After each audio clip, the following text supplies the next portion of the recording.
C'est mon producteur qui m'a fait connaître cette histoire. Il y a quelques années, un jour, il m'a donné un DVD, c'était le documentaire qui racontait cette histoire. Voilà, donc il s'est passé dans les années 80 en Suède. Et il m'a dit, voilà, c'est pour toi, je pense qu'il faut faire un film avec ça. Et voilà, et je pense qu'il ne s'est pas trompé, effectivement. Et voilà, l'idée, c'était donc de transposer complètement cette histoire pour faire une histoire actuelle, aujourd'hui, en France.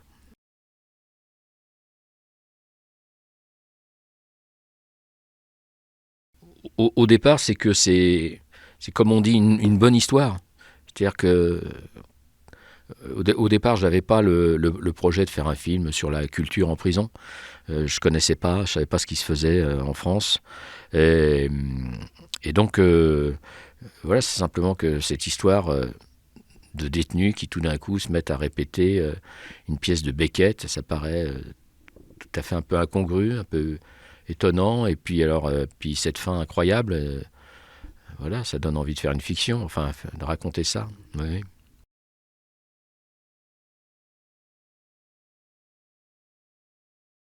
Alors, j'ai commencé par rencontrer des intervenants, des connaissances, des comédiens qui font un peu le travail d'Étienne dans le film, qui vont faire des ateliers théâtre avec des détenus. Et puis, par la suite, j'ai rencontré une coordinatrice culturelle donc, qui est en charge de la culture dans la prison, là où j'ai tourné le film, en fait.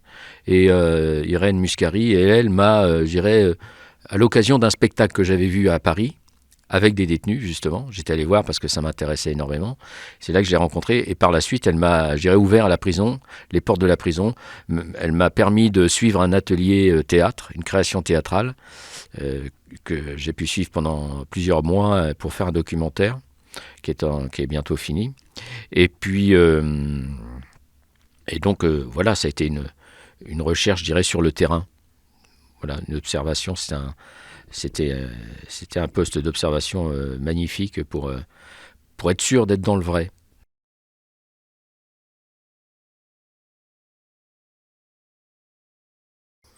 Il y a un challenge de scénario déjà qui était qui était enfin mon premier problème, c'était de savoir comment intégrer le théâtre dans cette histoire au cinéma.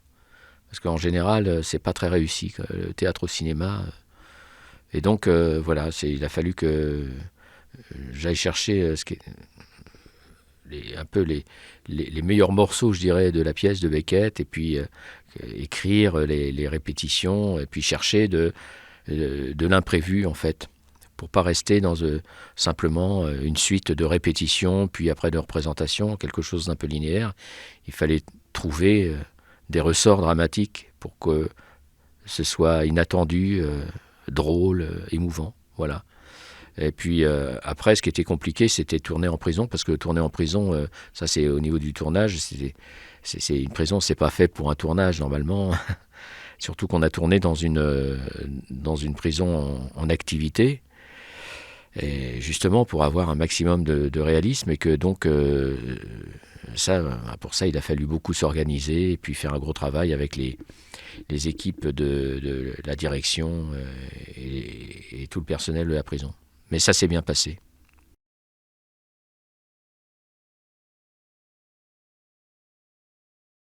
Ben moi, j'ai cherché en fait déjà à avoir je dirais, des comédiens qui reflètent un petit peu la réalité carcérale en France, dans sa diversité. Et puis après, ça c'était la donnée de base. Et puis j'ai cherché à avoir des acteurs, des fortes personnalités, des, des- parce que par principe, dans le film, on ne sait pas, euh, on ne sait rien de leur passé, et aussi des faits qui les ont amenés en prison. Voilà, on sait très peu de choses d'eux. Donc il fallait avoir des personnalités qui, tout de suite, apportent un vécu, qu'on puisse deviner un parcours et une vie à travers leur personnalité, leur façon de parler, leur physique, leur tempérament. Voilà, alors donc j'ai cherché essayer de composer un paysage comme ça, avec des grands, des gros, des noirs, des blancs, des jeunes, des vieux, et surtout des personnalités euh, intéressantes et complexes. Voilà.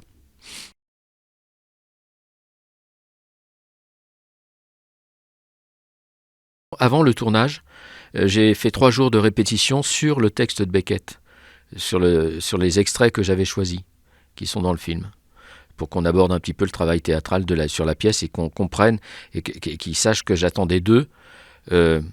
Parce que ce qui était compliqué, c'était que je demandais à des acteurs professionnels de jouer des acteurs non professionnels et même des débutants. Et en plus des détenus. Donc il fallait qu'ils jouent à la fois sur un registre, quand ils sont dans leur rôle de détenus, très spontané, très naturaliste.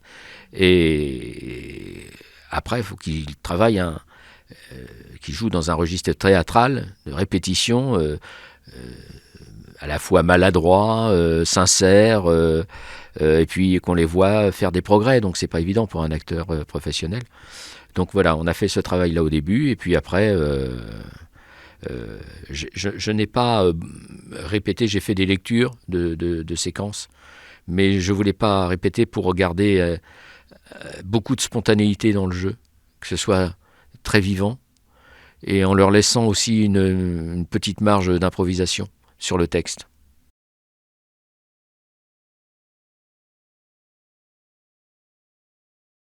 Et c'est vrai que Cad, le grand public le connaît plus pour des comédies populaires, disons. Mais moi, je l'avais vu, en fait, je savais qu'il pouvait jouer autre chose, mais je l'ai vu dans une série française sur Canal+, Baron Noir, où il fait un homme politique, où là, c'est pas du tout une comédie, et je trouvais dans son interprétation qu'il y avait un peu les éléments pour construire le personnage d'Étienne. Tiens, un personnage comme ça, très obstiné, pas toujours sympathique, très, très énergique, voilà. Et en même temps généreux. Enfin, il y avait tout ce qu'il fallait pour qu'il puisse faire ce rôle.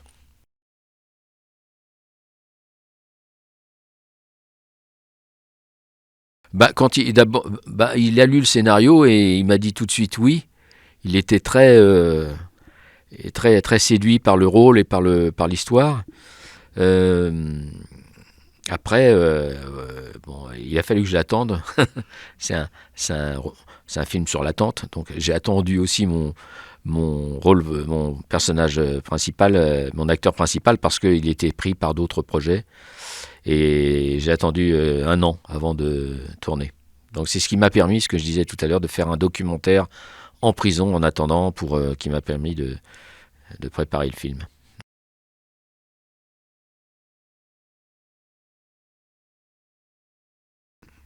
Oui, pour eux, au départ, on avait fait d'abord une visite de la prison. Je les avais fait venir pour qu'ils puissent voir un petit peu les lieux, comprendre comment c'était bâti, et puis sentir cette atmosphère très particulière de la prison, très, très prégnante, très forte. Et après, effectivement, après on s'est lancé, et le décor dans ces conditions-là, effectivement, influe beaucoup sur l'esprit du jeu.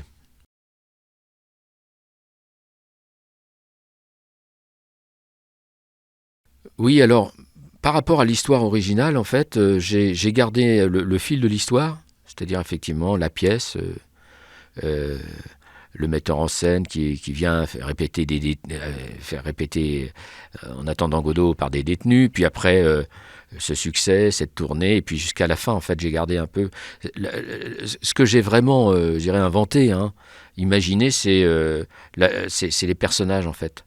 La fiction se situe là, c'est-à-dire que les détenus, comme le personnage d'Étienne, ne sont pas les personnages de la vraie histoire. Ils sont tous différents, y compris Étienne, même s'il conserve un petit peu du personnage de Jan Jönsson, que je connais aussi, qui est le metteur en scène suédois, dans sa passion du théâtre et tout, mais il est plus âgé, voilà. J'ai inventé une fille, par exemple, et puis j'ai inventé l'idée que ce soit un acteur comme ça en perte de vitesse, dans un mauvais moment de sa vie, je dirais, et qu'il ait une revanche à prendre à travers ce projet. Ça, je dirais, c'est de la fiction. Mais je suis resté finalement très fidèle, je pense, à l'esprit de l'histoire originelle. Et d'ailleurs, Yann Johnson, lui, a beaucoup aimé ce film.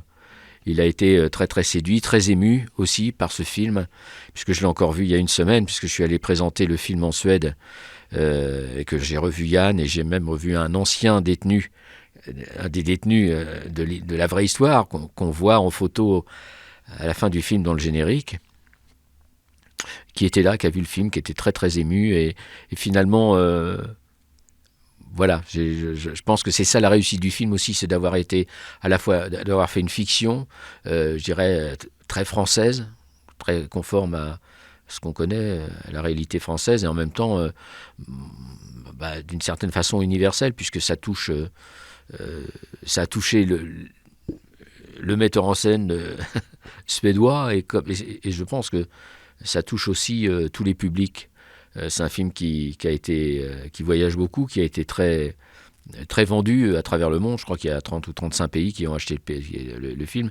Et partout, jusqu'à présent, où j'ai pu suivre le film, le film est très bien reçu et les publics, je dirais, de pays et de cultures très différentes sont très sensibles à ce film.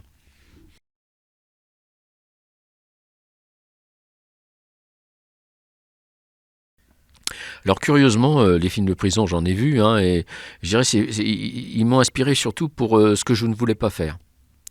Euh, Parce que je voulais pas faire un film d'évasion, ni une chronique carcérale, avec tout ce qu'on connaît, qu'on a vu 1000 fois au cinéma ou à la télévision sur la prison. Donc je dirais que j'ai vu des films, c'était plutôt pour me démarquer de ce qui avait été fait que m'en inspirer en fait. Sans juger ces films, mais c'était pas mon projet, c'était vraiment de rester dans le cadre vraiment dans le point de vue du metteur en scène, d'Étienne, et dans le point de vue de la pièce. Donc on voit pas autre chose que les détenus au travail ou dans leur rapport au texte et à cette pièce et au metteur en scène. C'est ça qui m'intéressait.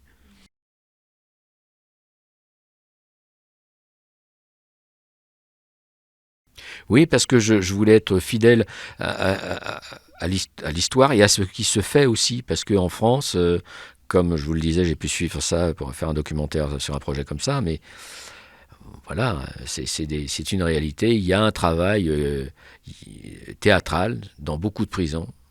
Alors c'est pas forcément des projets qui sont destinés à aller être joués à l'extérieur dans des grands théâtres, mais en tout cas il y a une offre culturelle qui est reconnue par l'administration pénitentiaire et qui est à mon sens tout à fait nécessaire et essentielle. Et je voulais ne pas trahir cette réalité-là et être fidèle à ça et en rendre compte de façon aussi ce que le public puisse se dire ah oui effectivement ça existe et ça se passe comme ça et voilà, et les témoignages que j'ai eus, moi, des personnels de la prison, par exemple, ou tous les professionnels qui travaillent dans la culture en prison, tout le monde me dit, mais voilà, c'est comme ça que ça se passe.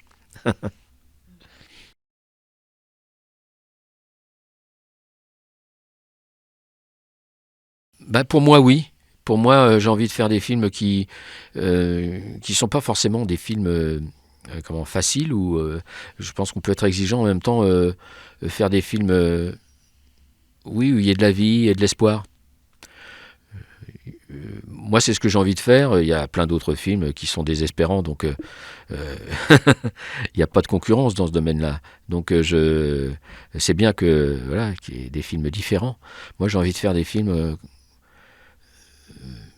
voilà, qui donnent foi en l'humanité, en l'homme. Je pense qu'on est dans des sociétés suffisamment et dans des temps suffisamment déprimants pour qu'on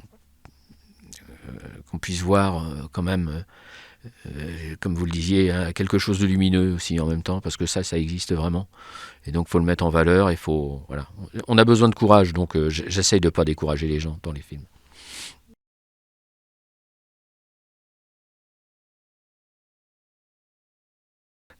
On l'a montré, on va le montrer. Alors, il y a une projection. Il y a une projection en prison, dans la prison où j'ai tourné. On n'a pas pu la faire encore à cause de la pandémie et tout ça, mais ça va avoir lieu là dans 2 semaines devant les détenus. On va faire 2 séances. Et puis la semaine prochaine, il y a une projection au CNC devant le ministre de la Justice et la ministre de la Culture. Voilà, donc c'est un film qui va être vu. フランス中を感動させた実話に基づく物語。